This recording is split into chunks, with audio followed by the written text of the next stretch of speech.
he used hockey, and he's like, "There's someone in that tree," and he's like, "I know this smell." Run! And motherfucker starts shooting at us. Of course, the Americans have the guns. So, Dr. Stone knows the truth. they get to America, instantly get shot at. What is up, guys? This is Angie. I am the 1/3 of Weebkend. I am here with my boys, Caesar, And Sam. What up?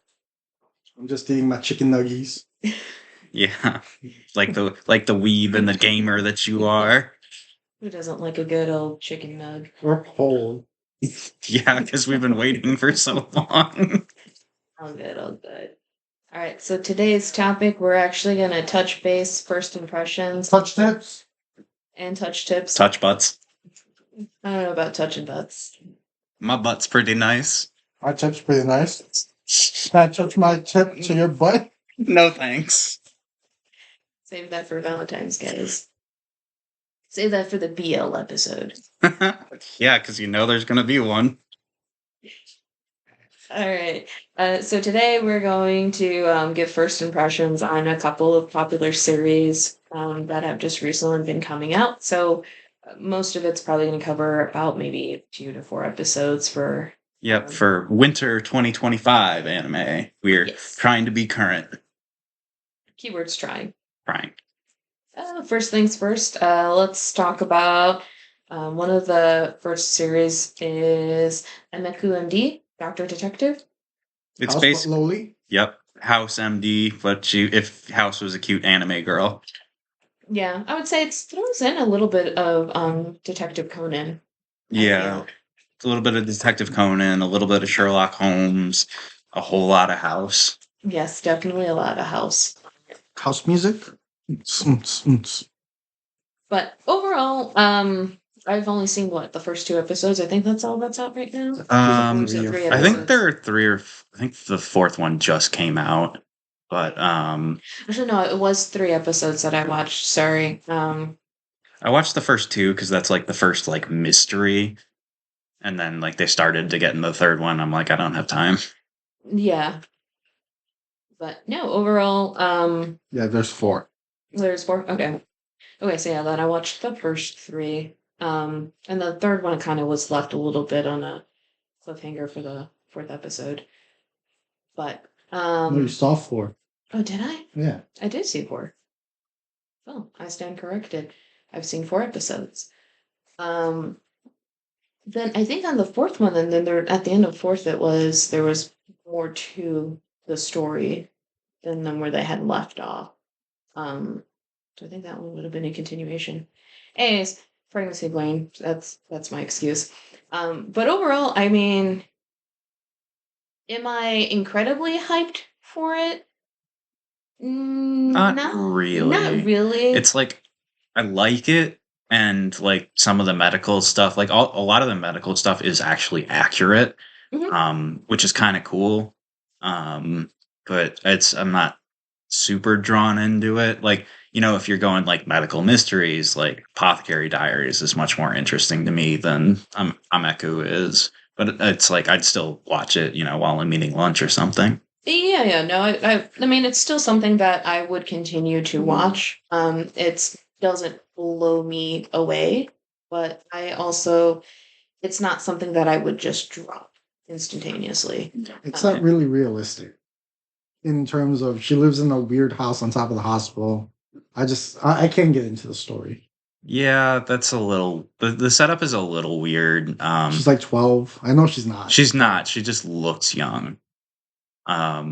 Which is kind of funny when like someone says she looks young, she gets all mad about it, and it's funny. The only funny thing I found about this show was, I think, episode 3, where she was banned from the psych ward because she kept diagnosing the other lady's patients. That was it. That was what I found funny. That one I will admit that I did kind of enjoy just the dynamic she has with the head of the psych ward department, because I think that used to be her mentor when she was a resident there. And you know, again, I would continue watching it. It's not something that I'm going to go crazy and be mad if there's not an update on a weekly basis or whatever. It's one of those where I'll just wait for a couple episodes to come out and binge it type thing. Yeah, I agree with that. I do like the chemistry between her and the Dr. Watson character, though, the main guy. Was it Takanashi, I believe? Yeah, or Does she nothing. calls him what is it? Kotori? Oh, yeah, Kotori. Yeah. I like their dynamic and everything. And it's not fresh out the oh my god, they're going to be a couple type thing. It's more like they have a respect for each other. Mhm. Albeit maybe he has more respect for her because she's got great thinking, quick thinking skills. Um, but I don't know. I think I need to have Ameku kind of warm up to me a little bit more. House is an asshole, but at the same time, He's very charming too. yeah, And he has a bit of a charm, and I don't quite feel like I'm getting that from her just yet. yeah, it's not quite there. And this is available to watch on Crunchyroll. Most of these that we're going to talk about are. I know 3, I think, on the list. Yeah, I know a couple episodes ago I talked about HiDive and how it had a good library and that you should subscribe to it. And I'm going to rescind that recommendation based on what's happened recently. So, a while back AMC bought out HiDive, and it's why would a movie company buy out an anime streaming service? Technically they bought Sentai Filmworks, which owns HiDive. But it's just they've let the rights lapse on several shows, so they've just straight up disappeared without explanation from Maybe HiDive. they'll let Danmachi lapse so I can watch it on Crunchyroll the Maybe. right way. I mean, it's on. I think Danmachi's on Hulu too, but yeah, It's 2 or 3 seasons behind before you get the newest thing. But yeah, so I went to go watch the first season of Made in Abyss with my fiance, and it was just gone. And then I went to look for another show. I think it was Princess Principal, and that was just also gone. And there were one or two others that just straight up fucking disappeared. And I was like, great, why am I paying for this? I will say, however, that I'm keeping it for right now, just to watch everything on my watch list, and then I'm getting rid of it. But for right now, this season there's a show. It's called From Bureaucrat to Villainess. Dad's been reincarnated. So I wanted to see that, and I know that was one of the things that was making me consider HiDive. Mm-hmm. I know Caesar told me in a couple of episodes in the podcast where he did tell me don't do it. So I was holding off. I also rescinded. I actually canceled my subscription when they fumbled Danmachi. Yeah. Well, I mean, actually, the studio fumbled Danmachi. It doesn't matter. It was on HiDive. Anyway, so the Villainous Dad. So basically, a middle-aged bureaucrat. He's 50. Gets reincarnated into his daughter's favorite otome game as the Villainous. Nice. And it's pretty funny and wholesome, but it's a good show. It's one of the ones I look forward to most this season, and I just wish it wasn't on HiDive. But very funny. With any luck with how I guess HiDive has been operating, there's a chance that it will lapse, and then maybe we'll see it on another anime streaming site like I don't know, Amazon Prime, or maybe even not Crunchyroll. Maybe even Hulu. I Am a Loner something on HiDive was actually pretty funny. Loner Life in Another World, I think it's called. Something like that. something Dirk say. The funny thing is, the kid watches so much anime and manga, he realized that they were all gonna get isekai, so he said fuck that and tried crawling into the ceiling. And the portal still found him in the ceiling. So when he met God's like, yo, they took all the good shit. Just have the rest of it.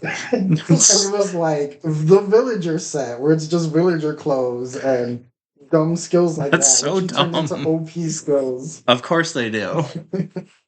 It's his main thing was loner, so he couldn't form a party. So he had to do everything solo.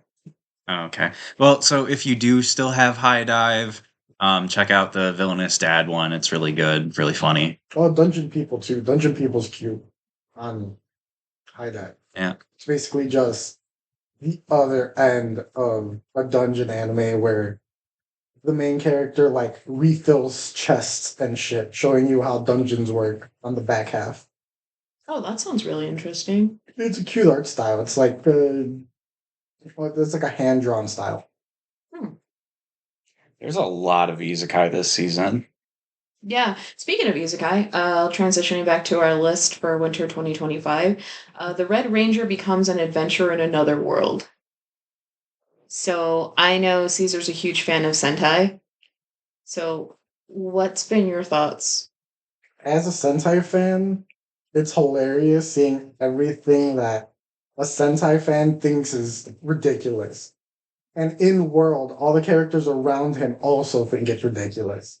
His entire transformation, where he's just, doing all these weird hand motions. They're like, why are you doing this? And then the explosion. Why are you randomly voguing to explosions? Where did the explosions come from? That was probably the funniest thing. Yeah, they called it out. That was the part that I thought it was funniest. It was the third episode where they're in a dungeon with two other guys, like low-level adventurers, and after they, do like a victory blast at the enemy, they all suddenly pose, and they're like, "Why are we posing?" Exactly. Then, like, his don't his explosions like scorch the drops? Also, yeah. But I mean, I too enjoy some Sentai here and there because I grew up with Power Rangers and I have some knowledge there. But I enjoy the tropes that they do throw in from time to time. Now, I will say, I mean, both of your opinions, but I know Caesar, you're a big thing about 3D animation or 2.5D. I personally cringe at some of the CGI thrown in there. What's your thoughts? I can get past it because it needs it for the ridiculousness. Okay. Especially with the Megazord or whatever they call it. Yeah. Like, there's no way you could properly animate that and stay within budget. Yeah, it just doesn't work like that anymore. True. What's your thoughts, Sam? I think overall, like, I found it funny, but it's like, I mean, I did watch Power Rangers as a kid, but I'm not like a huge Sentai fan. Like, I think if you're gonna watch like a Sentai like parody show around now, like the one from last year, Go Go Loser Ranger, I think is better. Also good. It's basically just Power Rangers but evil. Yeah, it's like the Power Rangers are like evil corporate like heroes and like the boys, and the main character is like a villain mob, and he's trying to like take his life back. Yeah. But as the Sentai fan, I mean, I actually have like a Power Ranger collection. It's good. I'm not gonna say it's a great anime, but for what it is, it's pretty funny. Yeah. Also, it's basically the power of friendship. The better the friendship, the stronger the ranger. Yes, that and they actually play a part in a lot of like the battles where he's like, "Oh, my weapon, it's not working because there's turmoil amongst us as friends. We need to." Settle our differences in order for this to work. It's like, wait, what? Or it's like, oh, we need more friendship power in order for our mech to work. It's like, all right, this is very tropey, but I can get by it. That's power of friendship done right, because it's not just, oh, I pulled this bullshit out of my ass. Like, it's actually the power system. Yeah, I mean, it makes sense. I don't know. It's like, there's just a lot of isekai / like basic bitch fantasy shows this season, and it's like, if I have time, maybe I'll watch it. I feel like I would probably put and now again, this is me personally. I think I would be looking forward to watching an episode each week. That's how I feel, but again, I think I am a lot more partial to Sentai stuff. I think you kind of need to be a fan to like really get invested. This is Japanese Sentai. This isn't Monster of the Week. This is like an actual storyline. Yes. Which Japanese Sentai has, but American Power Rangers is Monster of the Week for the most part. I remember incredibly vague storylines from Power Rangers. Yeah, but like the one dude betraying the team for various reasons because but in Japan it's literally it's like an anime.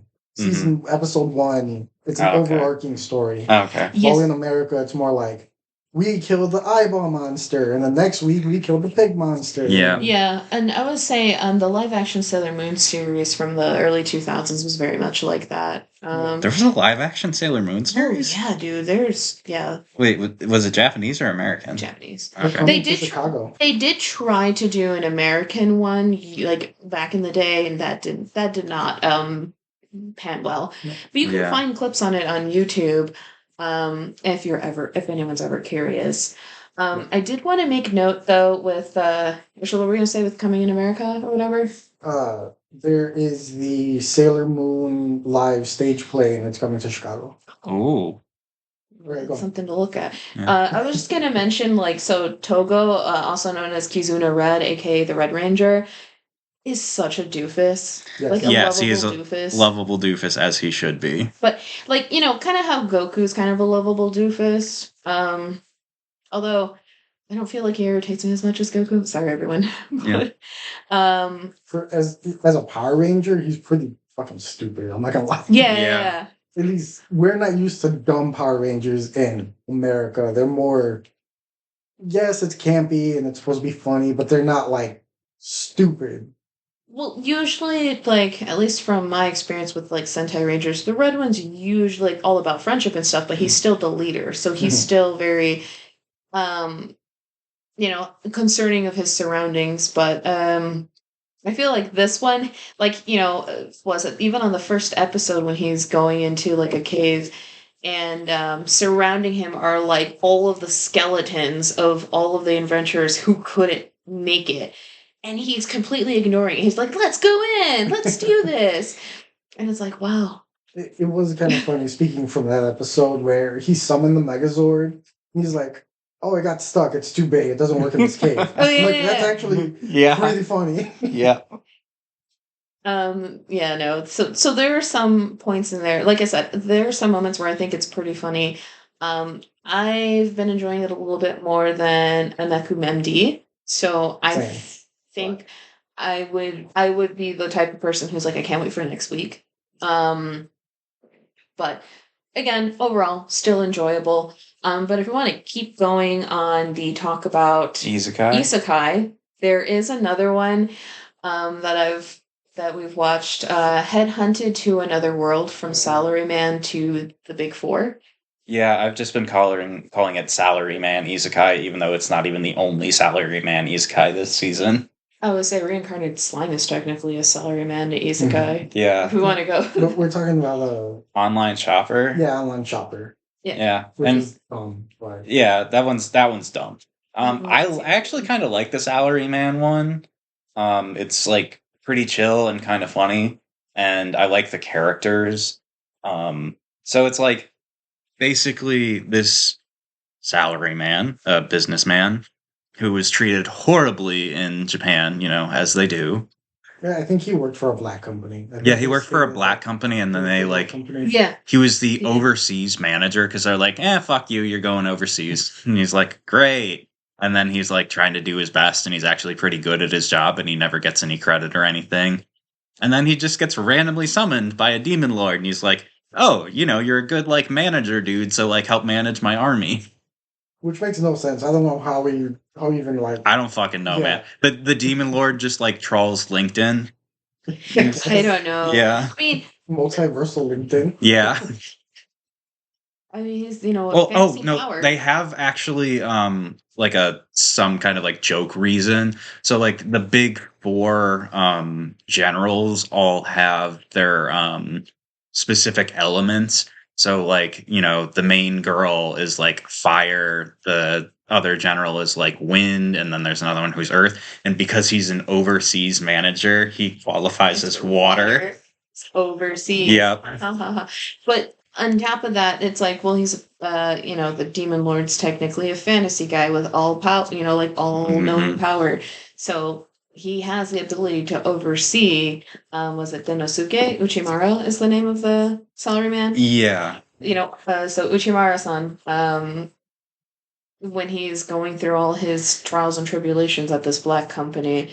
So, like, they do establish that because he was able to keep things organized in a black company, that he would qualify to unify the big four, because each of them have technically different backgrounds. Like, you've got humans, you've got demons, you've got Beastmen. Beastmen or demi-humans or something. Yeah.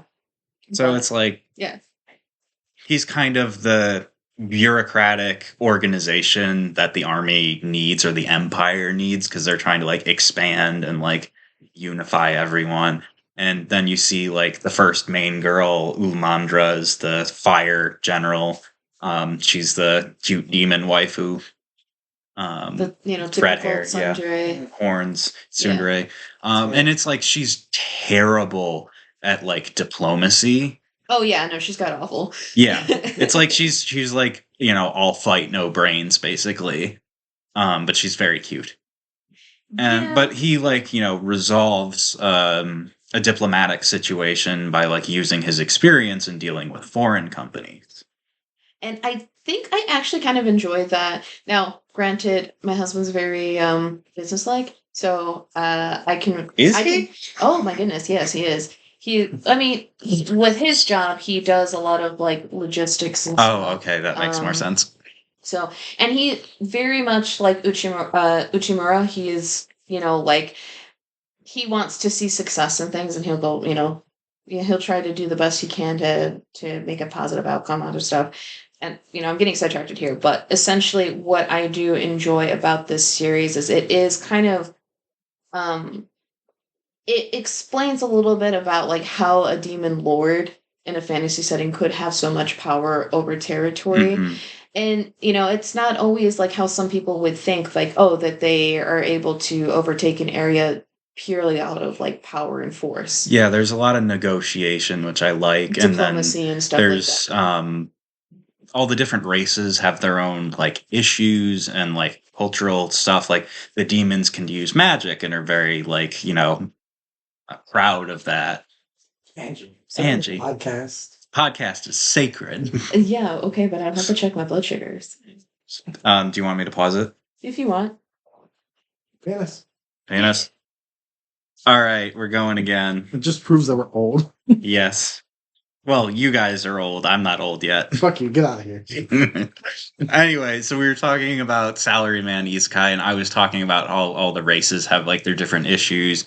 The demons can do magic, and they're proud of that, and then like the demi-humans can't.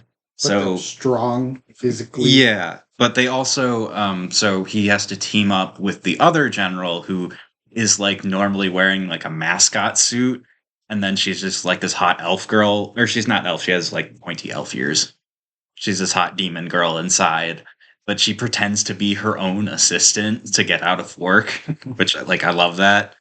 But then they like try and give magic to the demi-humans, and they like do it in a pretty clever way, I thought. Yeah, where they kind of make it so that it's essentially the equivalent of our like high pitch frequency like sonar protection, like that some places and where they have like a lot of, I don't know, like vermins or anything like that to keep them kind of away from like farmland, protecting their crops and making them more like independent. And so they do that with the use of limited magic, so to speak. I did like that episode. That was pretty. Yeah, and it's like, ooh, I like that girl's design, but not as much as the other Oni girl. What flavor is this? Just regular Hershey's. I'm just making more work for Sam. Asshole. Caesar just eating over here. Podcast is sacred. But yeah, no, like going back to earlier what I was mentioning is I like the diplomacy of the series, and I do like how they do have, one of the characters kind of like the glue that keeps everyone to unify together. Yeah. Because, you do see that in some series where, like, you have, like, the top generals of the Demon Lords group, and they don't get along at all. Yeah. And it's like, oh, well, he was a weakling anyways, and I'm far more superior and powerful. Therefore, I'm going to defeat, the OP of the series, and then they don't.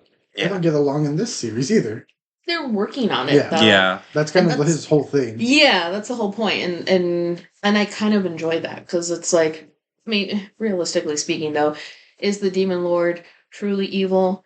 I'm not 100% sure. I don't think so. I think he's just like, he's not like evil devil king. He's just like the dude who's in charge of the demon country. I think we take it as he's bad because his name is Demon Lord, but he's just the lord of the demon. Yeah. Which are a race, not... Yeah, exactly. It's like he's the king of the country, essentially. Mm-hmm. Also, I'm pretty sure he's the bartender in, like, those little sequences where he's, like, imagining them all, like, at a bar. So. Yeah, like his dream sequence where he's... Yeah, I haven't figured that out. Like, is he, like, making that up, or is it, like, some kind of, like, weird, like, inspiration Do you watch past the credits? Because there's, like, a weird little poetry thing at the end. He does at the end, yeah, I've seen those. Mm. Where it kind of touches base on the episode itself. Touch tips?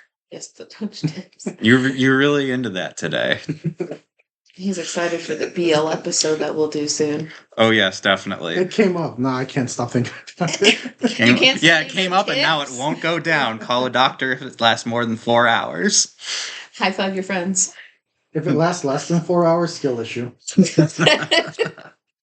But, it's like he has these visions of, like, himself and Umandra and, like, at this like Japanese style bar, and there's like the wise dude who's like the bartender. I would say izakaya. Yes, but like for people who don't know what that is, it's basically a bar. Podcast. Japanese restaurant / bar / izakaya. How about that?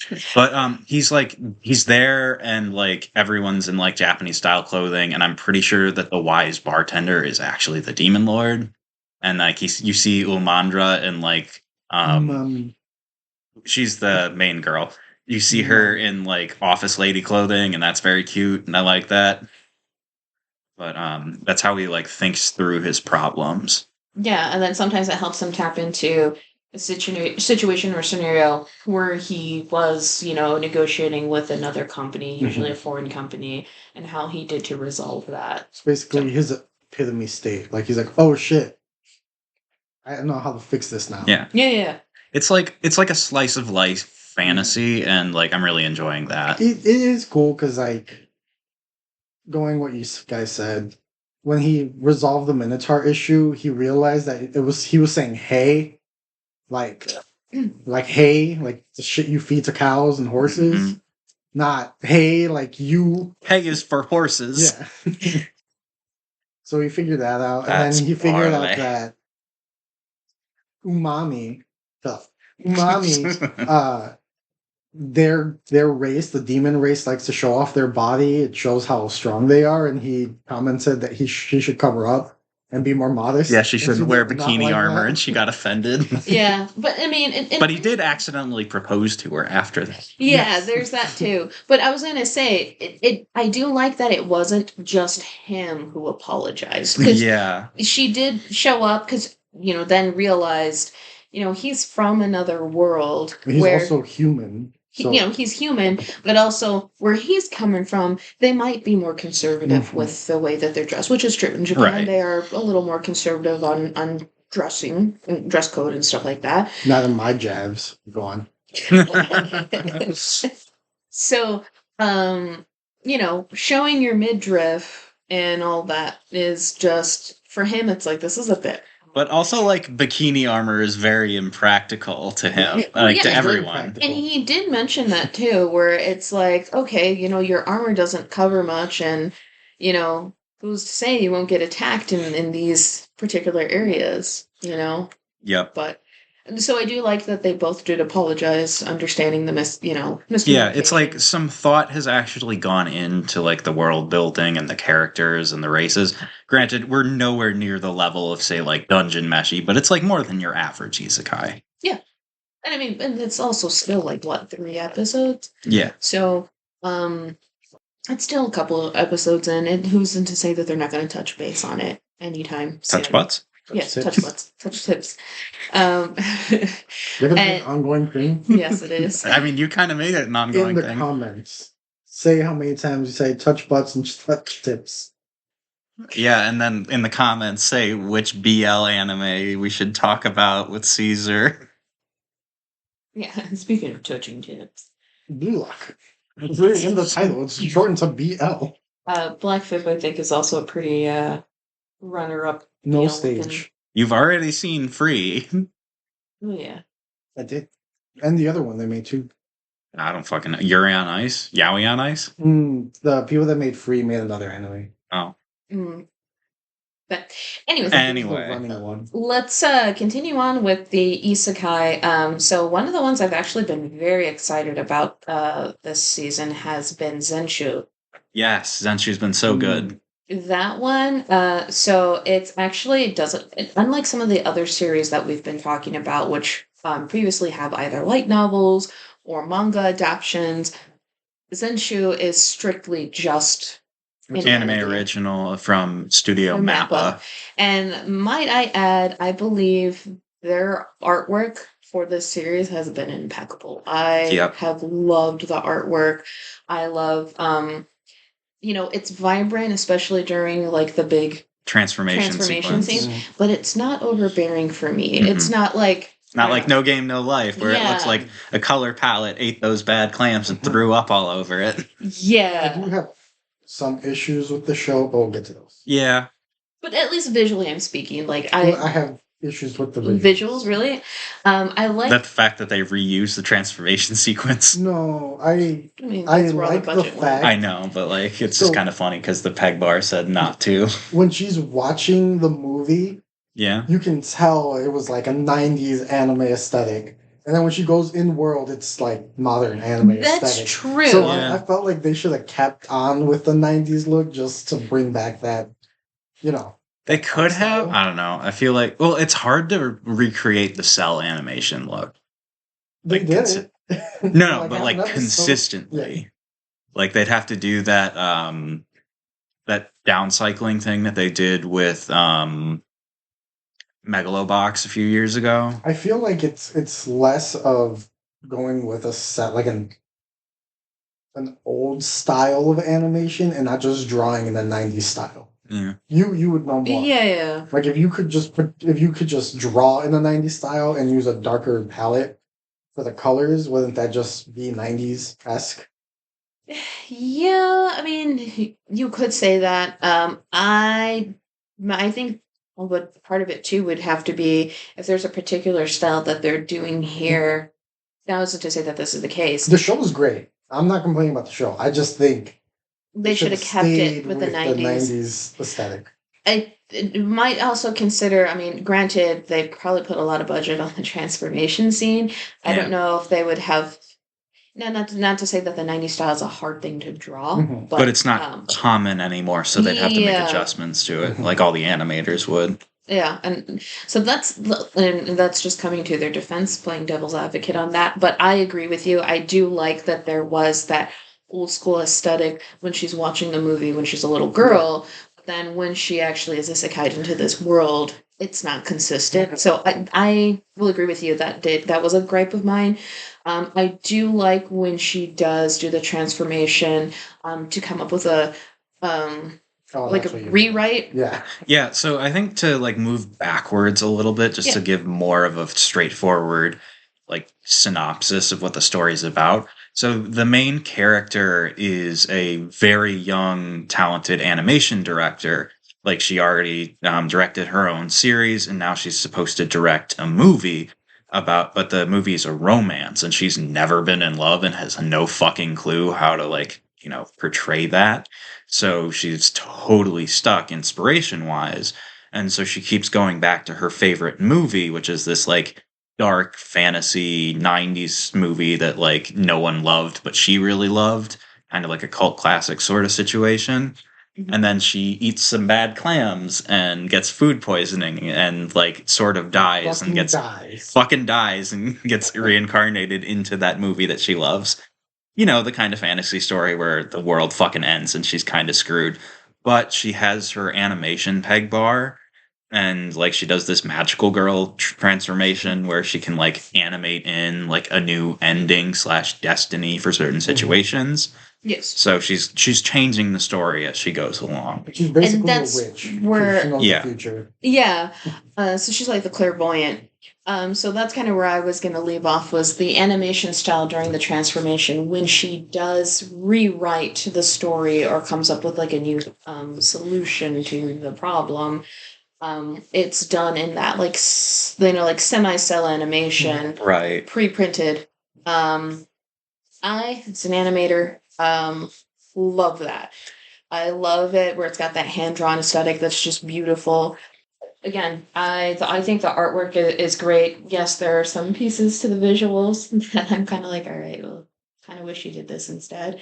But as a anime exclusive, I guess that would be kind of hard to maybe do that in manga form. Yeah, I think it would.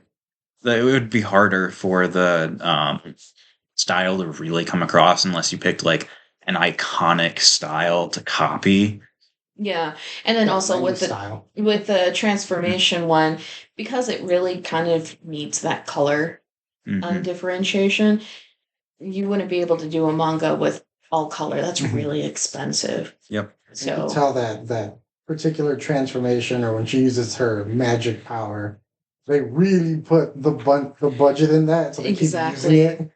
It's the same. Well, it's also like part of the joke because like she, for the first like big change, she uses the thing from Nausicaa, the Valley of the Wind, to like defeat all these monsters. And then she's like, oh, I'll just do that again. And then like her magic tag bar is like, no reusing animation.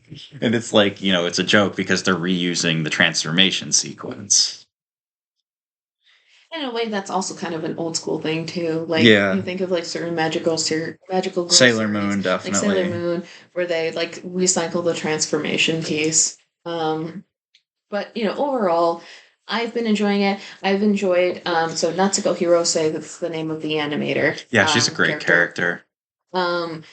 Where her biggest goal for this entire thing has been more so, I want to taste all the anime food.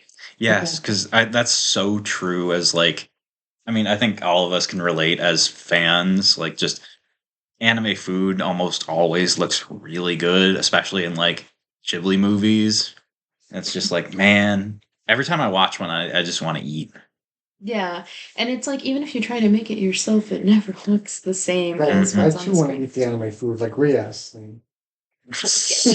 Yeah, she's a snack. Or like Ulmandra in the Salaryman Isekai. Jesus. the damsel from the Dragon Damsel. Yeah, No, not that one. No? No. The lowly dragon. FBI, open up. Caesar, you're on a list now. Yeah, half the views on this video are going to be the FBI using it for evidence in your court case. I mean, if I'm on a list with Diddy, it sounds like a good list. So if we wonder why Caesar keeps sliding off the couch, it's all that baby oil. It's all that. So that Kaylee jelly. Sponsored by today. So the other thing, so you mentioned Ghibli movies. Yeah. As kind of like an homage to the series.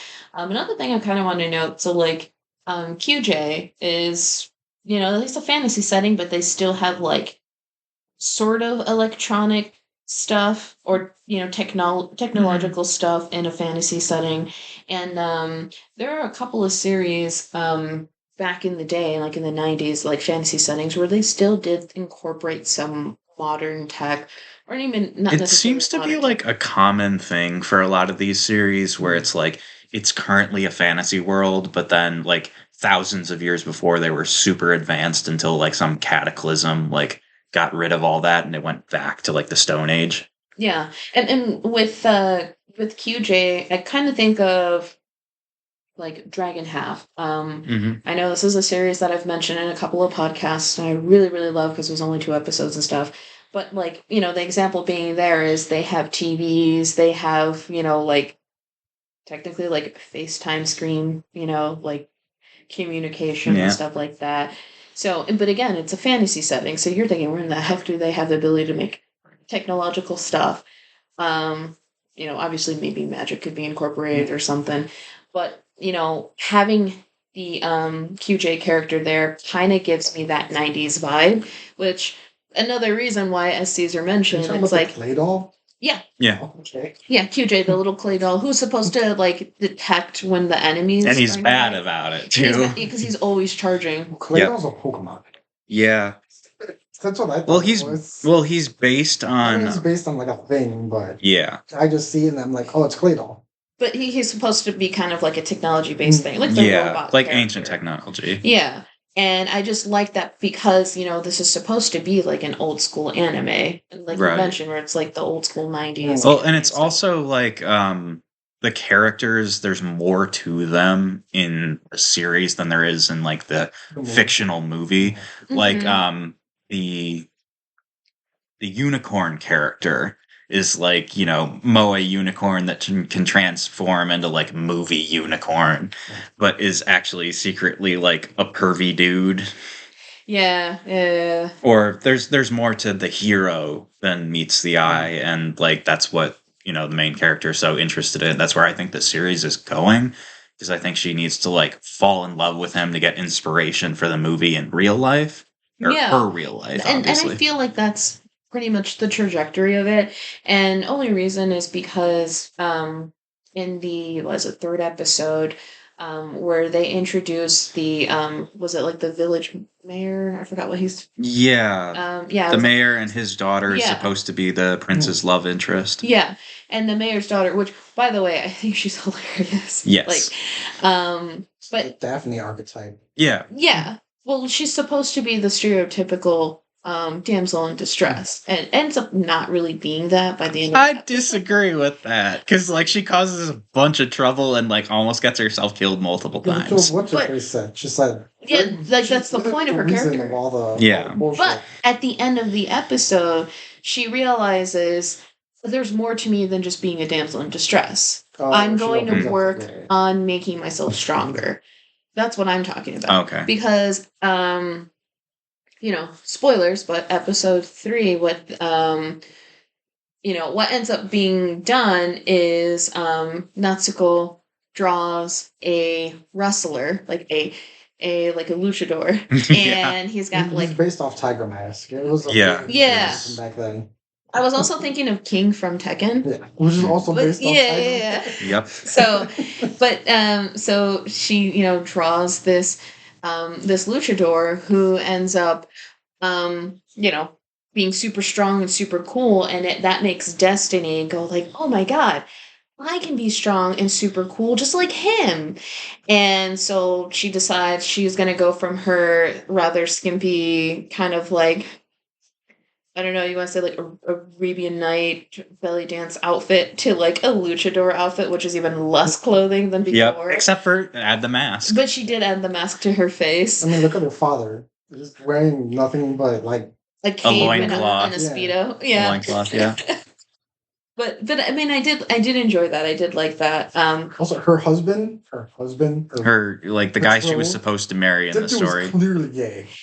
He had like 8 wives. I am flamboyant. Yeah, he was very flamboyant. All of his 8 wives were covered. Yeah. I'm like, But it was so funny, like just seeing his energy. Yeah, that's like, why? That's what I thought when I saw it. But that being said, though, I have been looking forward to the episodes. I'm just hoping that they just update them as soon as possible. It's good. Yeah, it's good. I wish they stuck with the 90s style, because that would have been awesome. Angie are old weebs. We grew up with the 90s anime. Yeah, considering I keep talking about Dragon Half in like every other episode. Yeah. But I mean, I get it. Most of my favorite, like a lot of my favorite anime are the 90s and older. Yeah. Like my favorite anime movie is Akira, and that's 1988. Okay, whatever, casual. I feel like everyone's into Calm down, Kanye. You can't both have the same favorite anime. Yeah, seriously. But Yeah, no, as you were mentioning, Caesar, like, there's a special place in our heart for some of these older stuff where, like, they weren't so easy, they weren't so accessible back in the day. So, like, when you did get to see them, they were cool. And the art style is just yeah, so good. But again, they spent way more time on it back then than they do now. oh Yeah. yeah, absolutely. But Like, they pump so much shit out, it has to look okay enough. flat for the most part, I guess. But I was say, what were the other things I wanted to mention with this? So Zenshu. The song that they play during the transformation. Zenshu. Zenshu. It's like, who was the lyricist for this? It's like if you guys have ever heard the commercial for Burger King where it's like Whopper, Whopper, Double Whopper. It's like, who's that guy? Oh, Craig Robinson. Okay, but Really? Yeah. it's just the whole, like, can you imagine Craig's just behind the piano, just like, Whopper. It's like, all right, Craig, we got you for 5 minutes. Come up with something real quick. Yeah, double Whopper, Whopper, Whopper, triple Whopper. It's like, genius. Print that shit. Post it right now. But but yes, the transformation song is just like beautiful, beautiful stuff. It's so different than Power Rangers theme song. True, yeah. Yeah, I know. I feel like that's like you see it every once in a while in anime, like when you actually pay attention to the music, you're like, this is fucking dumb. We even go back a little bit to the Power Ranger anime. When he transforms, he has fucking theme music. Yeah. It's playing as he's transforming. No, good point. But and those are just some little nice, like, anecdotes that are added into this series. I did like his. I know I'm going backwards, but I like when she tried to look up his stats. There was like a whole different stat sheet than everybody else's. Oh, and friendship level 99. Yeah. He's like, the fuck is this? This looks nothing like what it's supposed to. I'll admit that was pretty funny, and I still just love the whole. And I think we already touched base on it, but anytime he transforms, touch butts. Anytime he transforms, you just have a little explosion in the background, and they're like, "Where's the fire coming from?" It's like, why? Magic. Why was there an explosion? The power of friendship. Yeah, and she can't, like, register, like, any mana or magic on him when he does his transformation or pulls any of his weapons out. But anyways, finishing up with Zenshu. Yeah, I'm looking forward to this series. I can't wait to see more episodes on it and see how everything comes together. I think you're right, though, Sam, on the whole, like, Luke Braveheart and Natsuko getting together. Yeah, I think that's where it's going. Solely for, her inspiration. Yeah, because, like, at the end of the episode with Destiny, it's pretty much like their infatuation kind of goes away. Mm-hmm. So, like, that's where I'm kind of like, okay, I can see them not really being a thing then. Until, obviously, if they do how I think it's going to end, was when she finally goes back to her world. She's going to find someone that's, like, looks similar to him. Yeah, and then, of course, the status quo of the original storyline keeps... Yeah, keeps diverging. Yeah. So, he'll end up... Angel Beats kind of ending, where I guess. Turns around, it's like, oh, it's Luke. Yeah, probably. Something like that. Did I just date myself? I only watched Angel Beats once. I think it's hella overrated. Leave. Get out. So this is... Fight me in the comments. I'll fight any of you bitches. Well, I mean, at the end of it, he, like, turns around, he's walking, and he turns around and he realizes that that's the main character. Yeah. Anyway. Sam's like, I don't really care. So, going forward, Weebkend is only going to be Caesar and Angie. Sam has been kicked out. But... You can kick me out, but then you'll have to do all the audio editing and video uploading. I'm just going to keep it as is, unedited, touch tips all the way. Butts. Touch base. Says two butts. So keeping in the fantasy setting, I also wanted to touch base on Touch butts. You gotta stop saying touch base. You gotta stop saying touch tips. You say touch tips, I say touch butts. I wanted to go over. I may be a guild receptionist, but I'll solo any boss to clock out on time. Oh, yes, this one's been fun, and I've actually been looking forward to it for like a long time. Like, I read the manga when it first started coming out. I remember you did recommend me the manga. Didn't get very far with it. Yeah. I'm terrible at catching up with things. And then, like, when they announced the anime like 2 years ago, I remember sending a text and it was like, oh my god. Yeah. Just all caps. Oh my god. Anyways, this one's been another series that I've definitely been like, I can't wait for the next episode to come out each week. I've been enjoying it just solely on the fact that it's one of those things, or it's one of those series where it's another side to a fantasy setting that you don't normally see. You don't normally see, and this is supposed to be, the reception clerks that are hosting all of the guild quests, all the upcoming quests for adventurers to take. And in this case, we have a receptionist who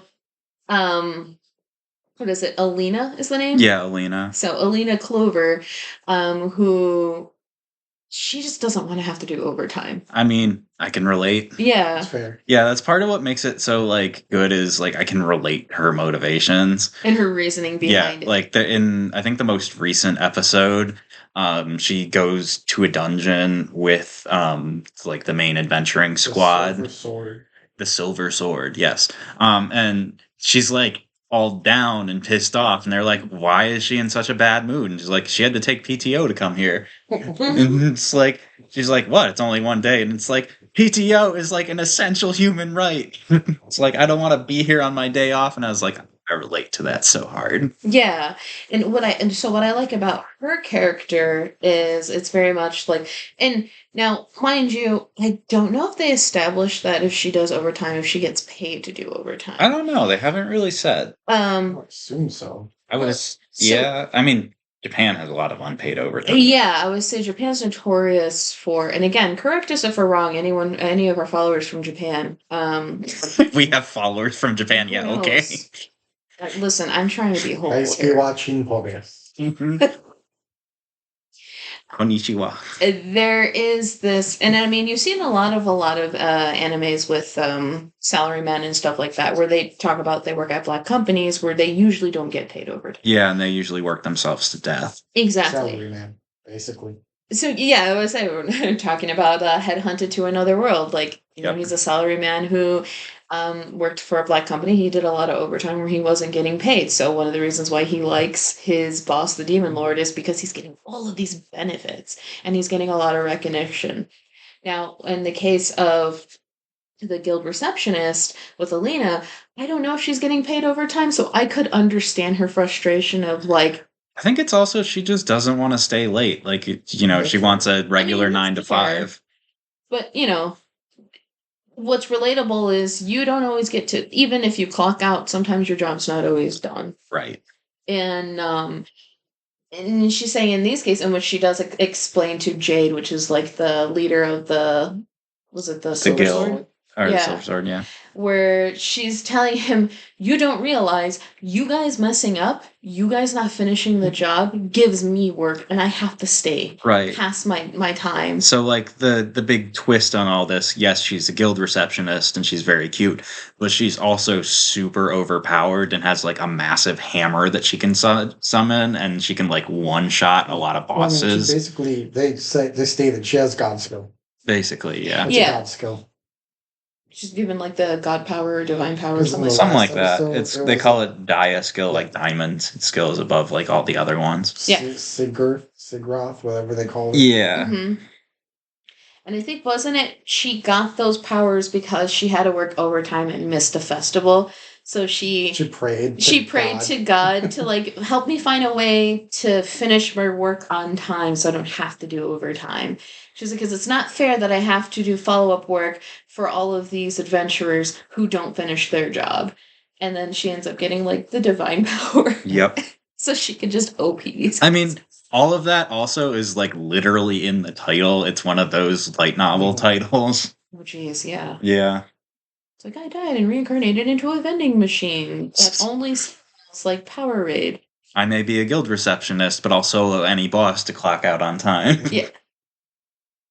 But yeah, it's a cute, fun fantasy, not isekai. I've really like enjoyed it so far, and I'm looking forward to how it develops. It does go a little bit into her backstory as to why she doesn't want to just be an adventurer and use her powers the way you would think someone like that normally would. She does like a couple S-rated dungeons. She's rich and doesn't have to work ever again, but she doesn't want to.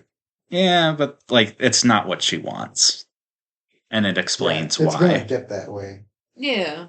Right. I mean, they showed in the most recent episode there was a flashback about it. Yeah, and they already hinted at the fact that she's gonna go down that route. If you watch enough anime, she's definitely going to. Thingy, and she kept the locket thingy and took it to her to work.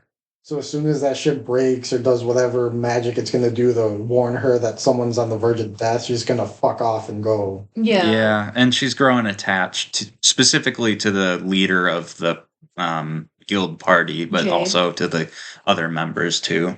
Yeah. I mean, I've been enjoying this one. I think it's funny because again it touched base on a not common touch tips, touch butts, touch tips. It goes over.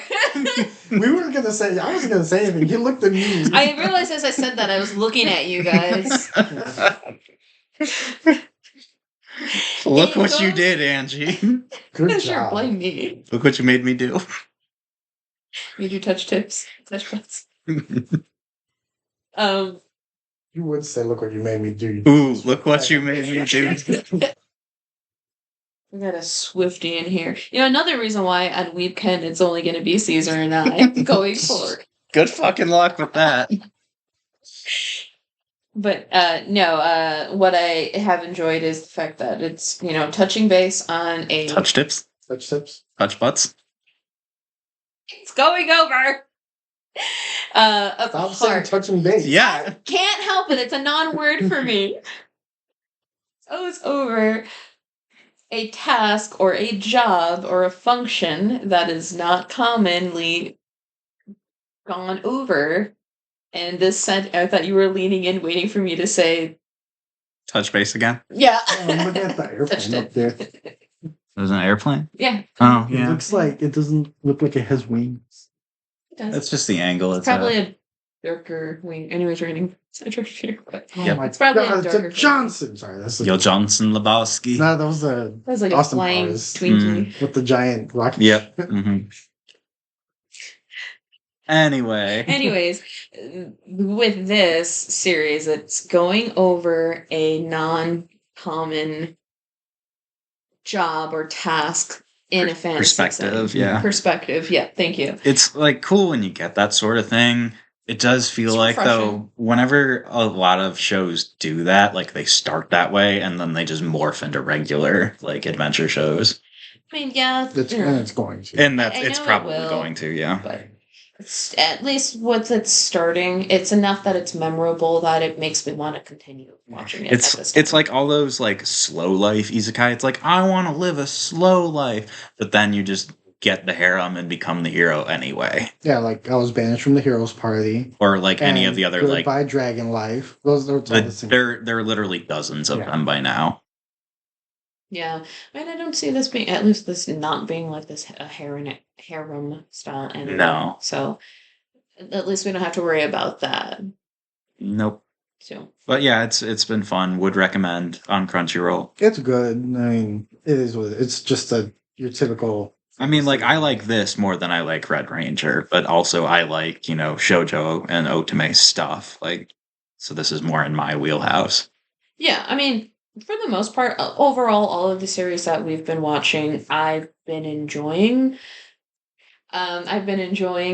Again, the degree of how much I would watch them, as far as like would I just wait for all of them to come on and then binge them, or if I look forward to them every week, varies from series to series. But since we're on the continuation of Winter 2025, the other series that I wanted to talk about was Sakamoto Days, which is on Netflix. So not on Crunchyroll, but it is on Netflix. And that one, I mean, I've been enjoying that one. Yeah, I'd say that's one of the best of the season. Definitely, like possibly the best new one. Let me just double check. Yeah, the best new one, I'd say. Spy Family, but no your. I would just say it's Spy Family meets John Wick. Spy Family, but no your. Well, I mean, technically he is. I guess Spy Family, technically but no assassin. Lloyd. Yeah. Yeah, I would say he would, but no Lloyd, and Yor is a chubby, adorable bear. And Anya is some Yakuza guy. Yeah. Yeah, it's just this little boy. So, okay, This to little like boy. actually say what Sakamoto Days is about is like basically like an assassin, like the world's best John Wick kind of guy meets this woman and decides to retire because of her and start a family, and now he just runs a convenience store. And then like someone from his past shows up to kill him, and then they start fighting, but he doesn't want to kill him, and then they just have adventures and become friends, and it's like a comedy. Yeah, so maybe it's just me, but I look at him and you see Sakamoto, and back in his Hitman days, like not even a decade ago, like what, 5 years ago or something like that. I think his daughter's like 7 or 8. I thought they said 10. Maybe it was 10. I don't know. Okay, like say a decade ago, like he's this tall, strapping, skinny, attractive guy, looks so badass and everything. He was basically just fucking Sephiroth. Yeah. Basically just looked like Sephiroth. And then, 10 years go by when he's deciding to be a, convenience store owner / family man. Yeah, he's just this chubby guy with small little mustache and glasses. He's cute. He's adorable. Yeah. Reminds me of my husband. But I guess for me, big brawly guy, looks like, he can beat you down the alley, but, I don't know. That's just me. I'm partial to this. He's got the anime dad bod, basically. Pretty much. Mhm. And I love it. But it's what's so funny is everyone looks at him and thinks, oh, this guy can't do anything because he's just this chubby guy. He eats noodles all the time, and then it's like a bullet comes out of nowhere, and those same chopsticks he's using for the noodles, he uses it to catch the bullet. Yeah, he has lost like none of his touch. He's still as deadly as he was before, except he's now refusing to kill because his wife won't let him. Yeah.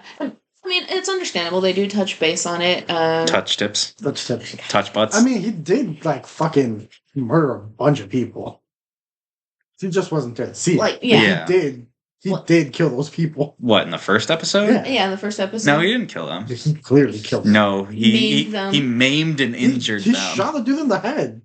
What do you mean? I'd have to rewatch it, but I'm pretty sure he just like dealt injuries. I'm really sure he shot a guy in the head. Well, she won't know, right?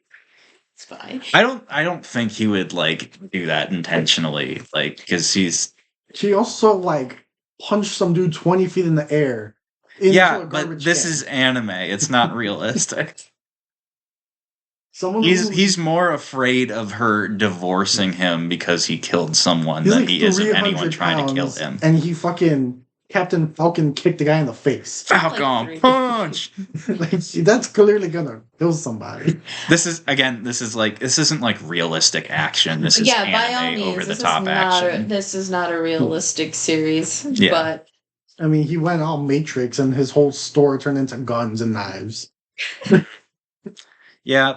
It's a fun like comedy in the vein of Spy Family, I'd say. Like my fiance really liked Spy Family, and she really is excited about this one. Yeah, I want to have my husband see this because I just can imagine him being like, "That's me. That's totally me." Poop for the poop god. Oh jeez. Oh my god. Should we do a review of that movie? Poop for the poop god? We'd need to rewatch it. But we could. Actually, I watched that both in English and in Japanese. because my husband wanted to see it, and we saw it in English. And that particular scene itself was just.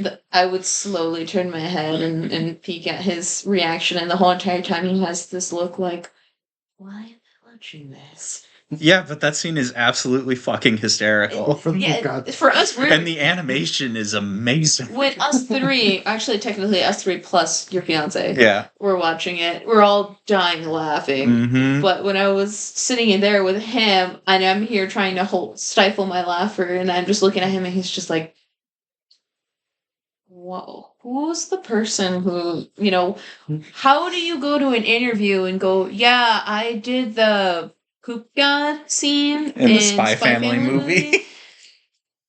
And then, expect to get hired somewhere. I was like, listen, some of these animators have probably drawn.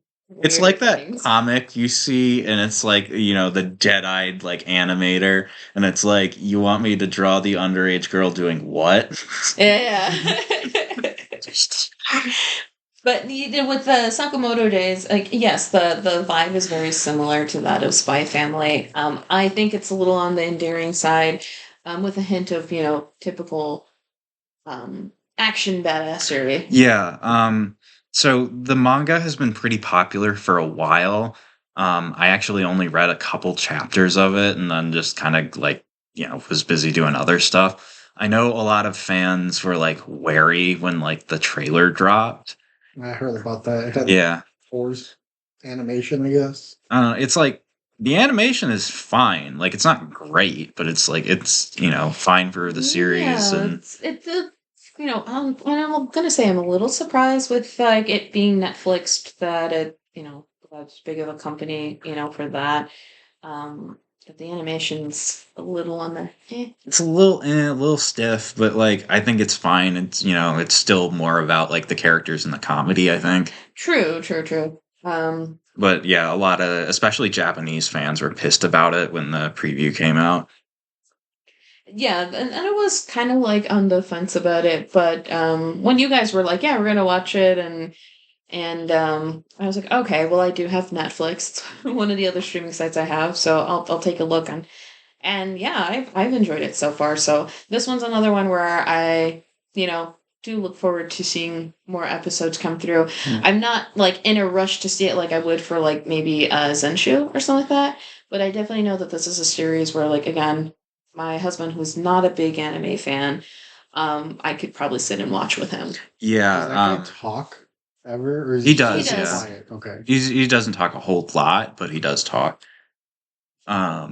He thinks a lot too, though, and Shin, the clairvoyant, can hear his thoughts. Thoughts. So, and it's actually kind of funny too because like since he's trying to do the no killing.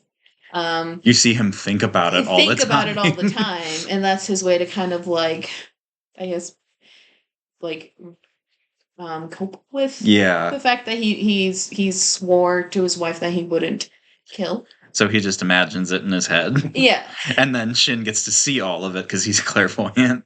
Or when it's funny too, because sometimes if Shin says something or does something that irritates him, he just imagines killing him. So there's that scares the shit out of him. Yeah, there's a running joke with Shin. It's like, why is the first thing you think about is killing me?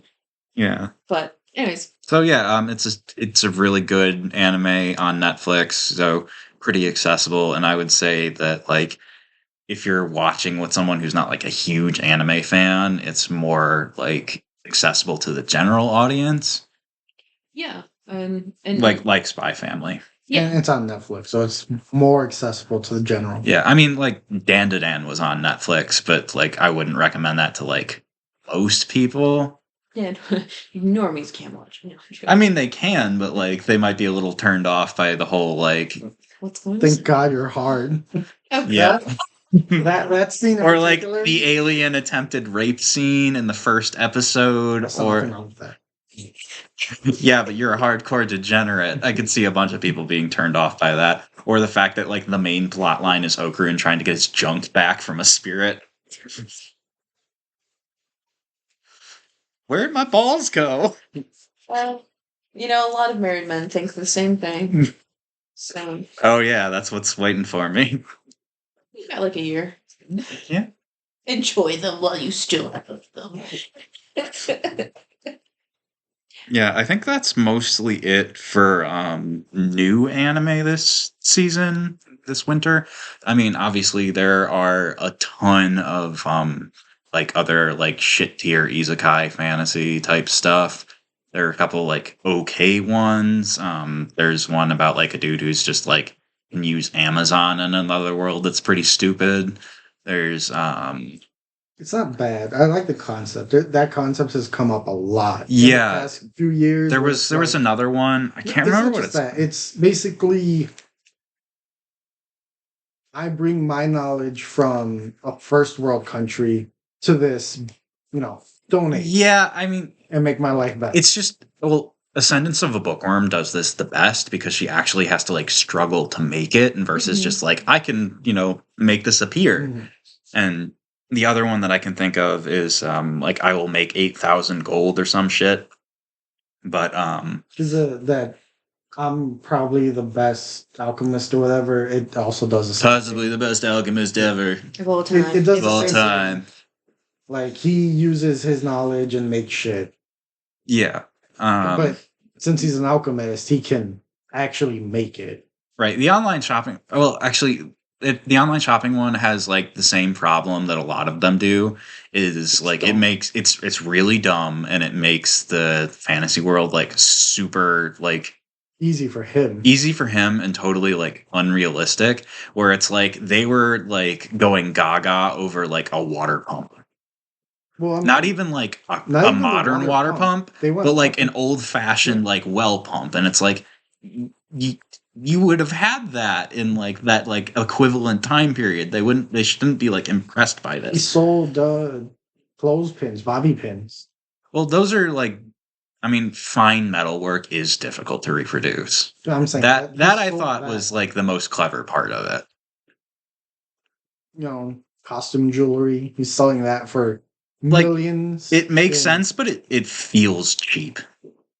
It's like, oh, I'm conning these dumb people with like, the He stuff I doesn't can see buy it for that way. pennies. Yeah. I mean, think about with Konosuba with Kazuma, where he like, and they touch base with this in the anime, where he's like, Touch tips. Touch butts. they go over the fact that his best skill is marketing, and he uses that to his advantage by making some of these Japanese like beauty style items. And Well, I mean, like lighters with and luxury goods, it makes sense, and like in Konosuba, Vanir, it's like so as to produce them, and he uses magic to do it a lot of the time. But also, like Konosuba is an out and out comedy. This is like more serious, so it just feels kind of cheap and stupid. I mean, yeah, I guess, It's not. I think it's also a comedy because Well, it is, but he's also fucking the cat. But yeah. Oh, yeah. So, like, there's one anime. There's one anime that we didn't talk about. Just perked their ears. It's like Behemoth Elf, whatever. It's Beheneko. Beheneko, yeah. Well, yeah, that's like the short version, and that's also on HiDive. I didn't watch it. Caesar did. She wants to fuck the cat. She wants to fuck the cat. That's why I didn't watch it. Actually, fuck this cat. Like touch its balls, fuck the cat. The cat is a reincarnated soldier who died into. I thought it was like a monster. No, he's a guy. I thought like the behemoth part was like a monster. It is. Oh, but some soldier died and got reincarnated as a baby Bahamut, which is a D&D thing, but it's actually a Final Fantasy thing. He got reincarnated as a Bahamut. She found him and wants to fuck him. Fuck the cat. Yeah. Well, okay. So in back to the online shopping Amazon one, yeah. There's cat people. There's animals. Yeah, they're like beast men, and of course, like the beast men look like actual like cats, and then like the cat girl is just like an anime cat girl. She's actually covered in fur. Yeah, but she's like she looks more human than like the dude she's ones basically do. Chitara from Thundercats. Covered in hair, and every time she sleeps with him, she's just naked and sleeps on him like a cat. Yeah, pretty sure he's fucking her. Like he does he does explicitly the girl at the inn. Yeah, he explicitly has sex with the girl at the inn, and then like the which is funny because she's like, why are you gonna fuck her? You can just fuck me. Yeah. She said that. She said that in the anime. She's like, why are you gonna go with her? You can fuck me. Yeah. I'm like, all right. And it's like, you can fuck whoever he wants. Except for some reason he doesn't want to fuck the merchant's daughter because it's like, no. She's like 12. I don't know how. No, she's like 18. Yeah, he's like in his 30s maybe or whatever. But like also he fucks the cat girl and he fucks the innkeeper girl who's like the same age. I guess he just doesn't want to offend her dad. Technically, I think the innkeeper threw herself at him. He's like, He's like, oh well, might as well. I guess I'm here. Well, like the merchant's daughter also threw herself at him. Yeah, but not the same way. I guess. Well, this is just blatant wish fulfillment isekai. Yeah. Like that's all it is. It's kind of stupid. The merchant's daughter's like stacked. Like, I mean, hentai women stacked. Oh, okay. They do show her like full butt in one scene when she like he's like, oh, I have this like oil drum bath. It's like, oh, I must try this oil drum bath. No, she's like, what's that? He's like, it's a bath. She's like, a bath. Whatever. In the woods. Yeah, no. Oh, it's like, so about that so stupid because like he's like, I want my own place, and so he like abandons the city to go live out in the woods where it's like not safe and there are bandits and monsters. And he's like, it's dumb. It's really dumb. Like because he converts the golden world into yen. Yeah, it's and like uses his Amazon. He's got an infinite money glitch. Yeah. Okay. So he has like a fucking excavator. Yeah. And solar panels. And he's got like a literal construction excavator. He built a log cabin that he made by piece because he bought the lumber and like the schematics. It's almost like a Hikikomori's dream where it's like really fucking I'm stupid. just a hermit in the woods. And it's like I fuck girls when I feel like it and like I don't want to be tied down. I think the merchant, like part of why he tied the merchant's daughter down is she wants to like have a relationship with him and not just fuck him, and he's like, no. It's like I'm not about that life. Okay. Yeah. Yeah. Casual or nothing. Just here for the puss. Yeah. Literally. Yeah. Literally. But yeah, so that one is another trip. Like I'd say, way more trashy than any of the other isekai we've talked to like you said, talked you didn't see the opening or the ending, right? No, I skipped it. You obviously didn't. I haven't at all. For some reason, yes, we talked about the fact that he can summon excavators and like plows and actual and a bike, heavy machinery. In the fucking opening, his excavator turns into like Optimus Prime. It turns into a transformer, which makes no fucking sense to me. Maybe it's just a joke? No, it's literally a transformer that he uses to fight things. Oh. Well, that's even dumber. Like it has hands. Well, it might come back around and be like so dumb that it's funny because it's like it's not quite there yet. He's fucking a cat. All right, let's go. Let's see, what other trash tier shows have we not mentioned? Well, I wouldn't exactly call it trash tier. I'd just call it like middest of the mid. Is like Welcome to Japan, Miss Elf. I didn't watch it. I think I saw like 2 seconds of it. I watched the first episode, and it's like this dude. Biased. He likes elf girls. I do like elf girls. Yeah, that's true. And it's like, and I'm not even gonna keep watching this show. It's so fucking boring. It's like basically a Japanese tourism ad. So Okitsuru. Yeah. So not really worth watching. And there's a whole bunch of other trash who talk in a dialect you can't understand, even though it's in Japanese. Watch Okitsuru. There are a bunch of rom-coms this season. A lot. Yeah. I would say we save those for next episode. Yeah. Maybe we'll do something for Valentine's Day. Yeah. Yeah, I'll be eating black noodles alone. All right. But we can kind of use that to kind of segue into continuing series and sequels, because there are quite a few good ones this season. Speaking of rom-coms, I know that Angie has not had the opportunity to watch this yet. Caesar watched the first episode. The 100 Girlfriends Who Really, Really, Really, Really Love You is actually a really good rom-com. Like I was initially, like when the manga first started, I'm like, this sounds really stupid. And so I didn't read it. And then when the anime came out, I'm like, this sounds really stupid. And then, like, after the anime ended, I was like, yeah, maybe I'll watch it. And it actually turned out to be really good. So it's like a parody of harem and rom-com anime. So basically, like, everyone, or not everyone, some people have soulmates that are, like, assigned by the gods. And this god was, like, distracted while he was doing his paperwork. Like, he was, like, eating and watching, basically, they bleep it out to avoid copyright, but it's Castle in the Sky.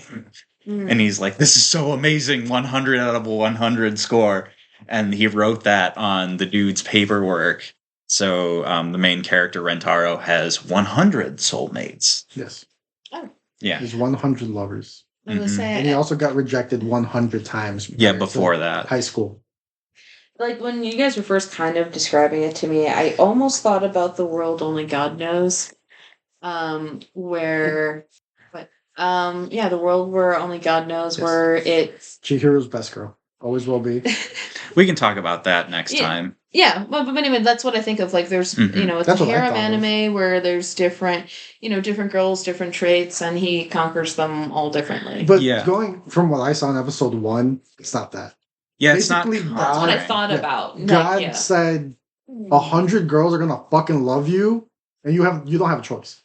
Basically, yeah. And like in World Only God Knows, he has to actively go for these girls to get their... It's like a love at first sight thing. They all come. They see them and they come. That's basically what I got out of it. Basically. They get the tingle. Yes. They get a hard tingle. And they come. Right. And God looks weird. God has angel wings and a halo. And this is Japan. So he's bald. I don't know any deities in Japan that have angel wings. Anyway. But so it's actually it's very funny because the humor is very like meta and absurd, and pretty dumb but really funny. And the characters, like, they're not like the deepest characters, but they're really like good. Like, they're all takes on like classic tropes. Like the first two are the first two, and the tsundere. The Genki girl and the tsundere. But I think actually the best character is actually the main character, Rentaro. He's like one of the best harem MCs ever, because he's, in a lot of harem anime, it's they're basically like blank slates that like you can just kind of imagine yourself as. And this is like if you imagine yourself as your best possible you. See, I still think Keima is probably the best harem anime. I said one of, not the best. But so it's like not only is he like a really nice guy, but he's also like smart, kind, caring, thoughtful. And as you see as the series goes on, just how much he's willing to do for all of his different girlfriends. Like, he would literally die for them. And he like takes care of them, protects them, tries to be as best as he possibly can.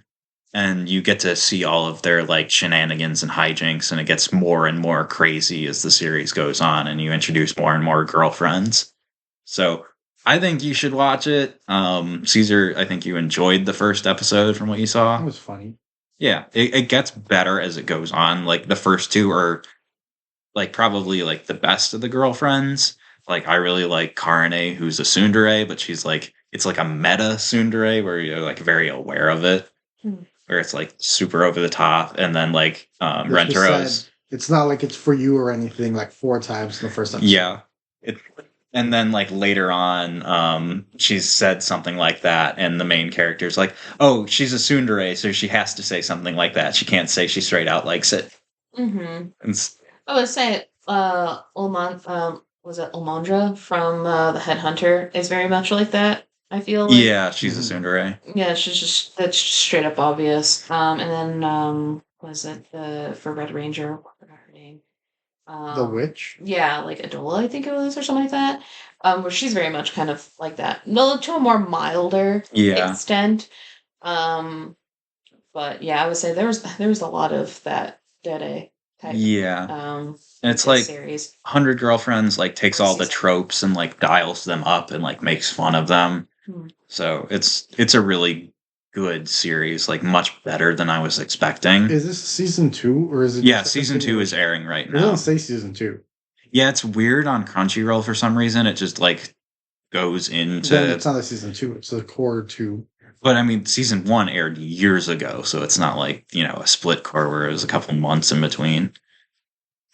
There's shows like that. I don't know. I think it's technically a season 2 for some reason that Crunchyroll Unchained doesn't Memory have that. doesn't separate it. I don't think. I think it's just like season 1, but it keeps going. I don't know. Either way, it's good. You should watch it. We'll probably talk about it on our Valentine's rom-com episode. And I'm gonna say to continue with the continuation series, which may or may not just move over to the rom-com if we do that for Valentine's. My Happy Marriage. I didn't watch it. I'm gonna go take a piss. Yeah. Yeah. Okay. So for me, it's not gonna keep it for very long. Like I said, I want to save that more, but because I did see season 1 on Netflix, so if anyone is really into rom-coms, now I will admit that would you call it a rom-com? Because it's not that comedic. I'd call it more of just like a straight like shoujo or josei romance. Yeah, you're right. It's probably just more just a romance. But it's like fantasy romance too. Yeah, because it does deal with like magic and monsters and supernatural and stuff like that. But it's maybe I'll touch base with it. Touch butts. Yes, maybe I'll touch upon it during our Valentine episode. But it's just a very like main character Mio has a is deemed not having any special abilities. So her family, she comes from a prestigious family of magical beings, is kind of sidestepped for her half sister technically. Yeah, well, so it's very Cinderella-esque. Yeah, where it's like she's the first daughter. And then her mom dies, and then her dad remarries and has another daughter who does inherit the family ability, like the family magic power, which is like spirit sight, I think. Yeah, and she has like some clairvoyancy and stuff. Yeah. Like that. So it's like the second daughter gets all the love and attention, and then Mio, the main character who doesn't have magic, like basically gets treated as a servant, gets bullied, and and then eventually gets sold off essentially for marriage, because this is like Imperial Japan, I think. Yeah. It's pre-World War II. I think it's post-World War I. Or maybe it's around then. Somewhere around 1900s pre-war Japan. I believe it's like the Taisho era, but alternatively, of course, again, since it is fantasy based, but Miu gets married off to Kyoka, who Kyoka Suigetsu? No. Kyoka Kudo. And he's, this high-ranking soldier who, has like this amazing. Is also a tsundere. Yeah. he's like the typical like male lead where he's like cold and like reserved and kind of cranky, but like the female lead, by being so like sweet and wonderful, like brings out his like soft side. Yeah. And which not going into too much detail, but like the first season is kind of going over her family dynamic, and you definitely get the whole Mio as a doormat. She kind of just lets everything fall as it is because she has such low self-esteem. She's been beaten down. Yeah, she's been beaten down by her family so much that she's like, okay, I guess this is how it is. So it can get a little annoying. A little bit, yeah. There's sometimes it's like, God damn it, just like, but it does also don't take this shit. It does also make sense when you're mentally beat down for so many years. It does, and she turns into one of those characters where you're like, you must protect Mio at all costs. Yeah, and like I said, there's a continuation on the second season. Currently airing now on Netflix. Yeah, and I believe there's 3 or 4 episodes out as we're currently recording. Yeah. So I do need to catch up on that, but I'm definitely looking forward to that one. It is definitely kind of like, for me, like the equivalent of Ameku, where I'd rather just kind of wait for all of them to come out and then binge on. Yeah, it does feel that way. Like, I like it like a lot, but it also just feels like I want to just watch it all at once. Yeah, it's not one where I'm hyping every week to watch. So again, I'll probably finish, like hopefully it will have most of the episodes out by our next recording, and then I'll just touch base even further. Touch tips? Oh, touch butts. Touch butts? I will go over it. All right. The other main thing, I mentioned this earlier, but Apothecary Diaries is back, and I fucking love Apothecary Diaries. I'm wearing my Mau Mau shirt right now. Yeah. It's like, but Gremlin MCs are the best. Like, I love Gremlin Girls. And it's like Ameku has got a little bit of that, but not quite as much as I would like. And it's like, I love Mau Mau so much.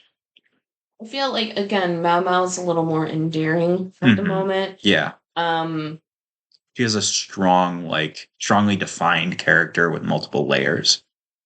Yeah, and like she's blatant with some of the stuff she says, but she says it within a reason. It's like, whereas Ameku, I feel like, similar to how she's just an asshole to be an asshole.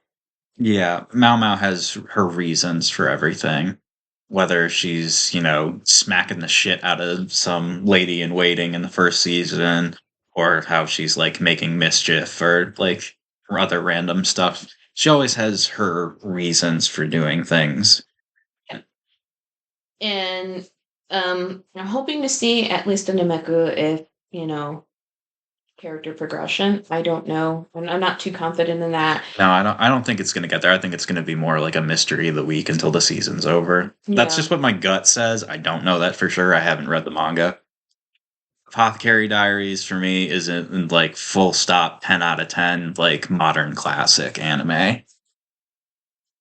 Like one of the best to come out in the last like decade. I binged it all of season 1 in like 3 days. It's okay. I wouldn't say that. It's not that great. It's so good. It's so good. I'm gonna say, what are the other? There's also Shangri-La Frontier, which we mentioned in one of the other episodes. That's good. Yeah, it's a good. It's a VR game anime, which they're literally playing a game, but like the story within the game is really good, and the characters playing it are good, and the animation is great. Like the most recent big fight, won't say with who because of spoilers, but like absolute cinema, the way the meme goes. Shangri-La's good story. Mm-hmm. Not a big fan of the weird break they had. Yeah, they went to a different game for a little bit. It makes sense why like it happened in the story. Like it felt too long. It should have been 1 or 2 episodes, not 3 or 4 or however long it went. It just went too long. It was like to introduce new characters and like bring them into the main game. Because I think they're gonna join the guild, and obviously they want to pilot the robots, which they were doing in the other game. Sam, not to spoil, also Sam, robots. All right, cool. I mean, the robots are like, it's like last season. I figured all that out. But yeah, Shangri-La Frontier is good. Also on Crunchyroll, definitely worth watching. I think there are like 30 some odd episodes out right now. It's pretty long. Yeah. For a modern anime. Yep. I think this season, like the first season had like 26 episodes, and I think this season's having 26 episodes. Yeah, but it's really good. Definitely worth watching. It captures the fun of playing video games pretty well, I think. Yeah, I still haven't watched it yet. I know you guys mentioned it last time, and I mentioned I didn't watch it. But so side note, just going back to Apothecary Diaries. So it is on Crunchyroll, and then Amazon Prime with subscription. It's only on Netflix Japan. That's so my bad there. I was like editor note. Fix that later, but yeah, I would say SLF that I do have to put on my watch list. Yeah, there's also mid-leveling. Solo leveling? It was so fucking good. I mean, like his outfits are cool. It's a self-insert, and that dude self-inserted hard. Yeah, it's like it's one of the like big power fantasy stories that like does actually like work. I'd say the first season is pretty mid for the most part. Because it's all build-up.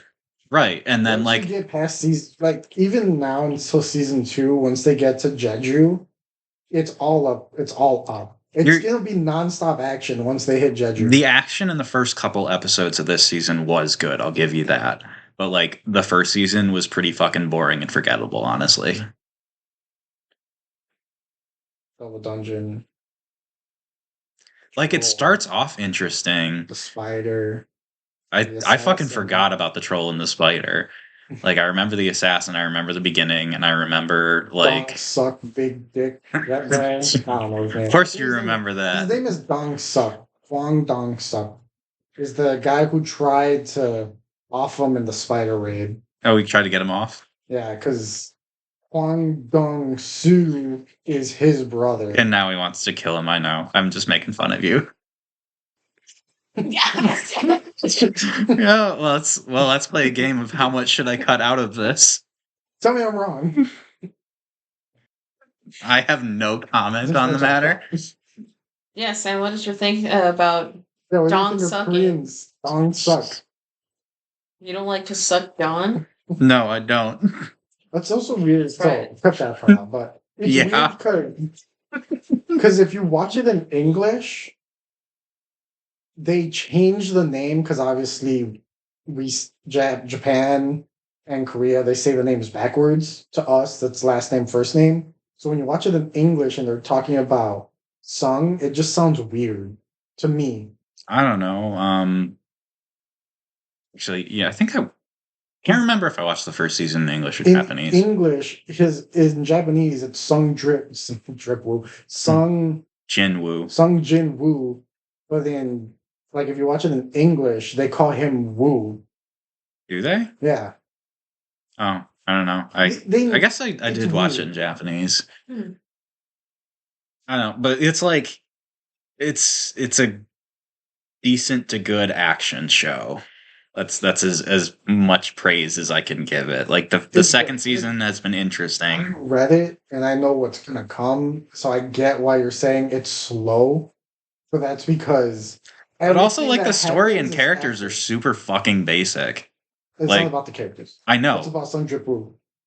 And I know his name is Jin, but it's Drip. Sung Drip Woo. Yes, after his obligatory transformation from total fucking scrub to hot dude that everyone wants to fuck, he does have good style. Including his sister. Yeah, including his sister, because of course. Because, incest. Mm-hmm. No one will know except the neighbors. Oh, jeez. Yeah, and then, of course, he just, like, they've been teasing the female lead since the first season, and she just finally showed up in the most recent episode. You're not gonna like her. Why? I know next episode, you're not gonna like what she does. 100%. All right. The prince is creepy, and I don't want to do princess lessons. You're not gonna like. Okay. Let's talk about princess lessons because we didn't earlier. So it's like a typical like Otome Isekai story, where it's like the prince is like taking some other girl to the ball, and then the girl who's been like suffering through princess lessons since she was a kid. And you see all of her suffering and like crying and like all the terrible shit she has to do. And she's like, oh, well, I guess I'm going to fucking leave now and like go live out in the country and have a good life.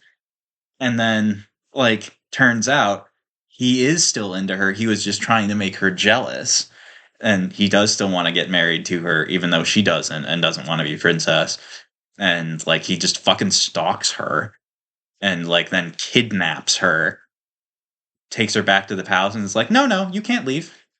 You have to be princess. I'm not going to have any other heirs except for the people that I make with you. Queen. She's literally being trained to be the queen. Yeah, whatever. But it's like, and I looked up the threads on the Otome Isekai subreddit, and it's like, no, it's like Stockholm Syndrome, literally. She like actually does fall for this creepy dude because he kidnaps her. I mean, that's kind of how it happened in history. Like, I know, but it's a fantasy story. It doesn't have to be history. But really... Well, okay, so I can like be okay with some of that if the male lead is like charming and or like convincing. Yes. And he's not. He's a total fucking scrub. I mean, I haven't seen it yet, so I can't really make a judgment call. But you also have to understand a lot of the romance series do have these creepy ass guys. Yeah, or All of even them. just like super cold and like dejected guys, and these women are like, "Oh my god, he's so hot." It's like, but he's not like that. He's just like I know. I'm milk not saying he toast. is. I'm just saying like you're either like this stalker guy who, it's like you're gonna be my one and only, and they're like, "Oh my god, he's so endearing," or he's cold and cold-hearted and calculating, and they're just like, Right. "Oh my god, he's so mysterious." So- I know, but this is neither of that. He's like milk toast. No, I'm kidnapping you. That's it. So this is what I see happening from watching as much anime as I've seen. Yes, he's creepy, but from what I can tell, and much like last season's I Want to Be the Greatest Villainess of All Time, blah, blah, blah, the main character falls for her because she's a free spirit. Right. So he kidnaps her to make her the queen. She needs to learn how to be a proper woman, so she goes through all that bullshit. He likes her for being a free spirit. Right, but like he should have just let her be a free spirit and then like fall in love with her and like have like a real romance like outside of like Well, it's not kidnapping her. He's also though. he's a prince. He has Yeah. shit to do. He has prince things to do. He's not going to be like, I can be with this free spirit woman, forever. Like It's like we've seen a couple of romance series, Yeah. where and usually it's like, oh, I'm the villainess leaving my relationship or whatever. Mm-hmm. But usually when they're replacing him with like the quote unquote female lead of the series, she's always ditzy. She doesn't qualify being a queen, and part of the the joke is, or like the king hates the fact that their son Right. gave up, being with this qualified princess or princess to be for some hobunk country bumpkin.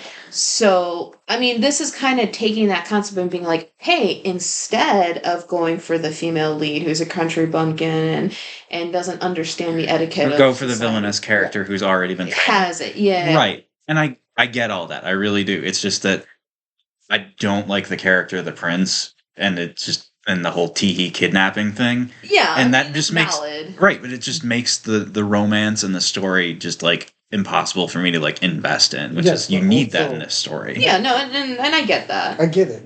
But again, he wasn't there. He couldn't be there when she was learning her princess training.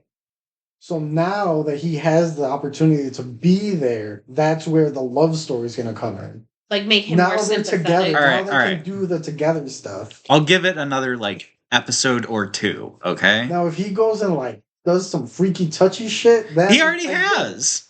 He like grabbed her, threw her over his shoulder, and like locked her back in her room where she belonged. In the kitchen.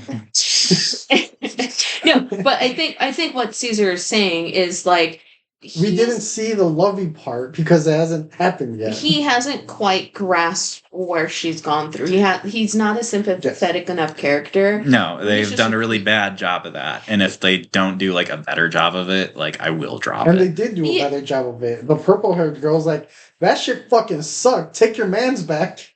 that was the point. Yeah, I know. It's just that doesn't endear me to the prince. I mean, again, I still have to give it a shot. I haven't quite watched it yet, but going by our experiences with other stuff you and I have watched or read, the prince is a Tamaki type, and her brother is the prince isn't nearly as good as Tamaki though. He's a Tamaki type. Doubt. He's the bubbly, overly lovely, slightly creepy Tamaki. Yeah, slightly creepy, way less funny. And her brother is the Kyoya type who's like, you're doing this shit, I don't give a fuck. Which, would have been understanding from the... Yeah, it's for his benefit that she marries him. Alright. Yeah. So you can watch some of it and be the judge of it yourself. I'll watch another couple episodes and see if it gets any better. It's not great.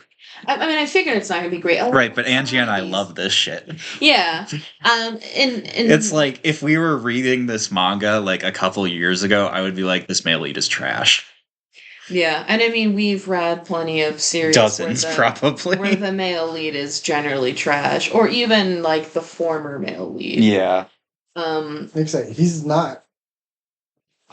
From what I can tell, she's gonna end up falling for him now that she can actually see him do whatever the fuck he's gonna do in the future, which is why she falls for him. Yeah. Eventually. I mean, to be fair, again, I haven't seen it yet, so... But we've had some cases where the male lead is trash, and then they start making him more sympathetic character, and then they... blah, blah, blah, blah. Even though... Promise Wizard, the new... What? Promise Wizard or Promise of Wizard. I have no idea what you're talking about. It's like a reverse harem from this season. This season? The girl gets summoned into some wizard world, and she's just flocked by hot wizard guys. I have not even heard of this one. Basically, it's the same premise. They're all going to try to get her to fall in love with them because she needs to save the world. So they're all going to do dumb, creepy shit until she picks one of them. I think that's just about everything that we wanted to talk about, since we were talking about mid-leveling and then went off on that tangent. Yeah. Well, let's say you guys earlier were talking about Dr. Stone. I haven't watched it yet, but... Yeah. I watched the first 2 seasons of Dr. Stone, I think. I've seen that's good. I just never caught up on it. It got a little too much for me. The story makes no fucking sense. I haven't seen it at all. I think you might like it. I mean, I'd say it's like... The science is actually real. Some of it. All the science is real. It's... Yes, technically, but it's incredibly unrealistic. It's like, it adds like a ton of anime bullshit.